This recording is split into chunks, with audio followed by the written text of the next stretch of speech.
Hello, my name's Jeroen Hoppe. Welcome to the Down to South London podcast. Today I've got Natalia Giacomino on, and she is an architect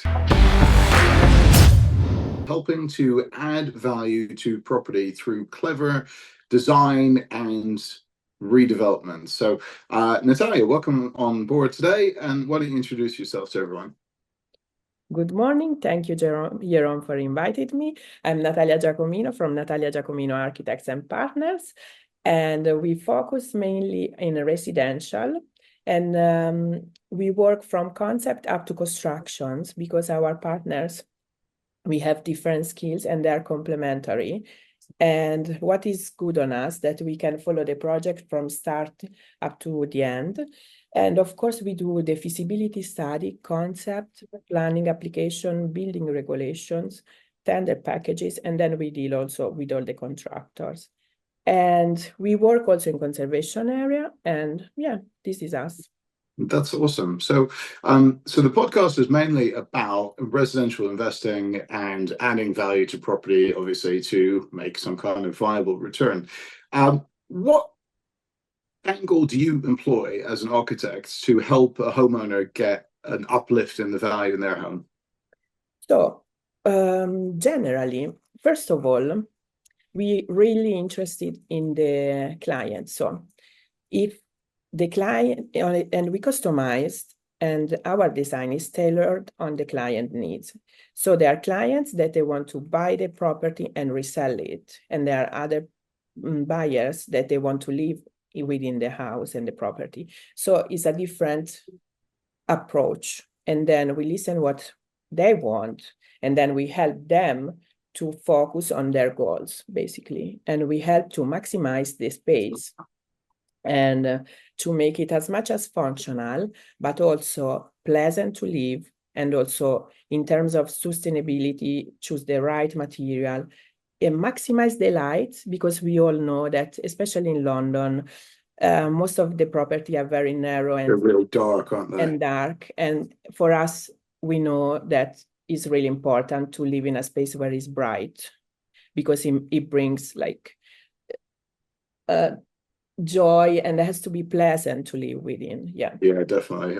I get the winter blues definitely when the sunlight goes. It's depressing as anything.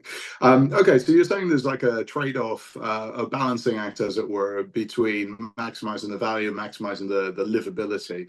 And I suppose everyone has a different scale that they measure with, like what's going to be good for them. Give us an example of where you helped increase the value of their home and obviously made it more livable at the same time. So we worked a really great project in Dulwich. It's a semi-detached house, and we did a rear extension, fully glazed, and then a loft conversion. So on this, the property has a really great increase of the value. So we moved the toilet. We had an additional toilet on the ground floor. So each floor had the bathroom now, which is great because you like it's Convenience, right? Yeah. And then we had a big room. So is and what we did, we placed a sky roof on top of the stairwell in order to give all the rooms and especially the ground floor great light. Yeah. Yeah, that's really good. Okay. And so how many square meters or square feet did you add to the property in total? In total, we did quite a big, more than 50. Yeah. 50. More than 50 square Yeah. meters. Wow. Yeah. Okay. So what was it to start with, like 120 or something? Or Yes. oh wow. Okay.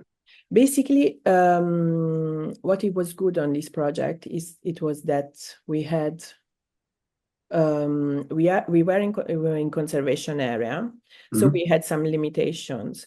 What increased also the value, it was also the material choice, like for the loft.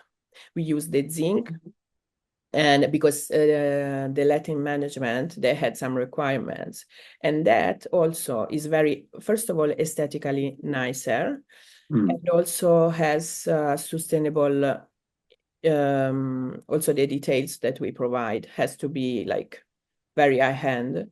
We had to use a specific roof light for that they are in conservation area, that they are wood frame.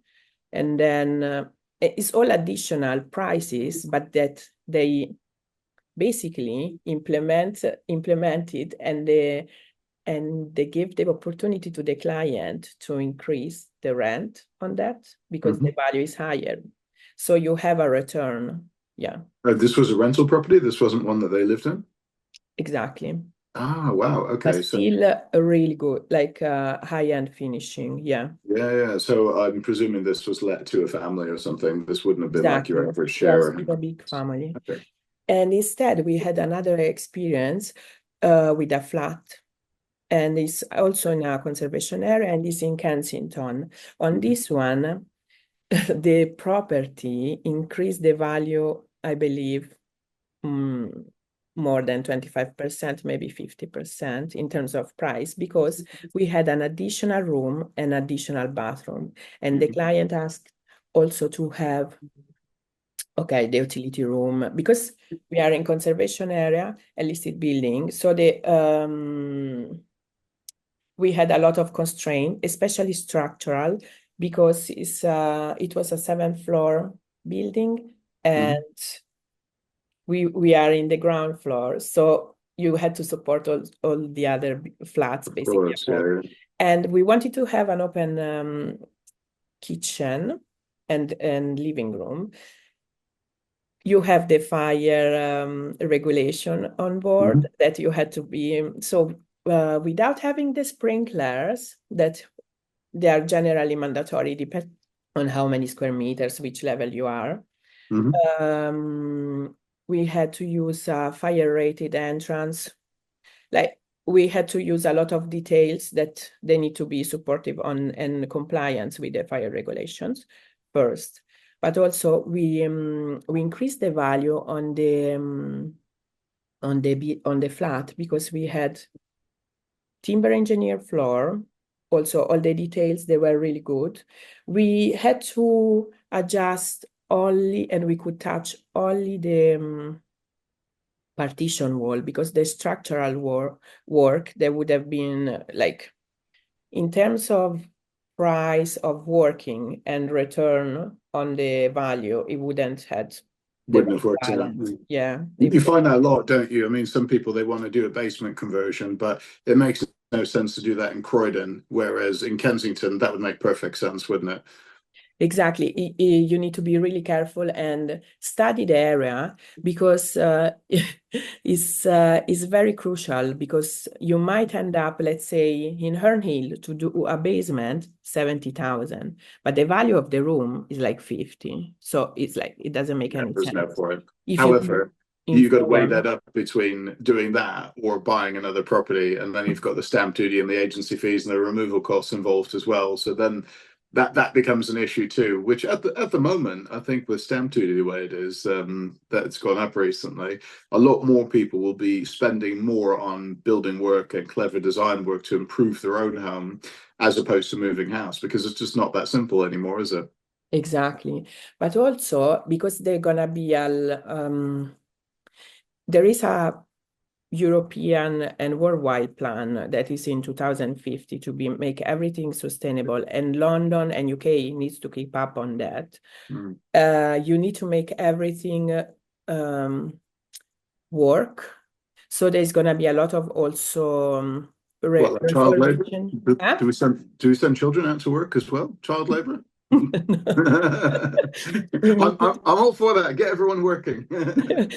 we need to do, there is more work for all the consultant architects, because all the retrofit, all the people that are involved in the sustainability, because we need to update all the houses, because there is a lot of issues, like in terms of, there's cost, like save energy, there's going to be a lot of changes. And then it makes It's sense. interesting you say that. That's from 2050, right? But and you also mentioned that the UK was slightly behind with the targets. I know that Michael Gove, the housing minister, he kicked back the need for the EPC ratings to be improved to I think it was C or D or whatever it was, but that's knocked back from 2025 to 2030 now. So do you think that's realistic that everything from 2050 will be sustainable? I mean, it's 25 years away. It's difficult to say now, but given the trajectory that we're going, the UK is unlikely to make that, I would have thought. What are your thoughts on that? I'm very optimistic, so I would say yes. We But have and that I hope. hope and I hope yes. But why not? If everyone, I believe so. If everyone is on the same pace, and I see there are some council they are really willing to improve the design and the sustainability. But on this, we need to update also the building regulations, because there is something that is, there are still some issues there. But I think it's possible, if everyone is on the same pace, same line, aligned, Okay. why not? Well, we'll see where we end up. So, what you're saying is that there is a big move towards sustainable building materials Yes. and sustainable design. How much does the design play a part in that? Does it really matter how you design something, or is it more about the materials that you use? So the design has a big impact on that, because if you study well the orientation of the buildings, the sun, or how it goes, if it's located at north and south, where is the main activities? Like, let's say you would put living room on the south, bedroom on the north. You study the orientation. You study well the ventilation, the light. That has already an impact, of course. And then in a positive way, of course. And then the material also is helping. It's everything combined. It has to be together. It cannot be only the material or only the design. It has to be everything. Yeah. Okay, interesting. Well, we've had some really good examples of people adding value to their property through extension and that sort of thing, using clever materials. I really like that element, actually. Do you think that you were able to add more value to the property using clever design, clever materials than the next person? I mean, on the face of it, if an investor goes, oh, I just want the loft conversion done as cheaply as possible, then theoretically they would get a better return right now, wouldn't they? Yes, but I can tell you for what I saw in previous. So I went in a loft conversion already done, and the space within that loft conversion, it was awful. There were 3 bedrooms. There was so much wasted space, like storage. People, they couldn't move. It was so badly designed that, yes, I can definitely, like, we do really great. We really take care, first of all, of the people that they're gonna live, and then second, we are really, really passionate about the design. So we cannot deliver something like that. Okay, so Also, it's all about maximizing the space. you need to maximize the space, but also has to be beautiful. The aesthetic is really important. We don't consider that, but for me, is a must, because if you feel comfortable, happy in your space, like where to work, it's going to affect you, your productivity, also your living, if you're living there and if you're not working. For instance, I saw under the stairs some toilets. Here they're very narrow. You generally Yeah, place a toilet underneath. But I saw the door going directly through the kitchen rather than on the side. Why you want to eat and see a toilet? yeah. It didn't make I sense. think we have a thought on everything that we design, and I cannot guarantee that other they do. That's still great. Architects around for sure, but make sure the design is done by architect or people that they are in line with what you want to have, With because your generally if you do and save money and you do the design by a contractor or a builder, you can see there is not a well thought. I saw some houses that were like a patchwork and it was not everything integrated or well studied. So yeah. Yeah, I can't disagree. I mean, being an estate agent for this long, you see some places that have been designed clearly with a budget in mind. And I always think that the little things add the most value, the stuff that you can see. I suppose the stuff behind the scenes, behind the wall, I don't really care what plasterboard you use or what two by fours or, what brand of wood it is. That doesn't matter. But you're talking about the finishing touches, right? How does it feel for the end user, either the tenant or the homeowner?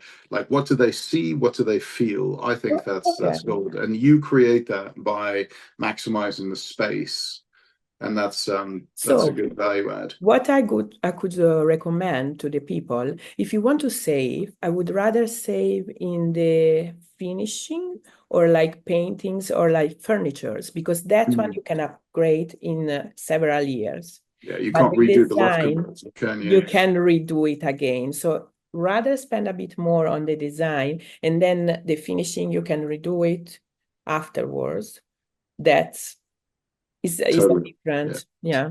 Yeah, I totally get that. Well, that was fascinating. Really interesting stuff. I think what we've learned really is value add by design, clever design to add space and use proper building materials that will last the test of time. Because ultimately, no one wants to redo the roof every 20 years or whatever. You'd rather kick that back a little bit. So that was fascinating. Thank you very much for sharing that. So that was an episode of the Down South London podcast. Join us next time for another exciting episode of how to add value to your property in South London or beyond.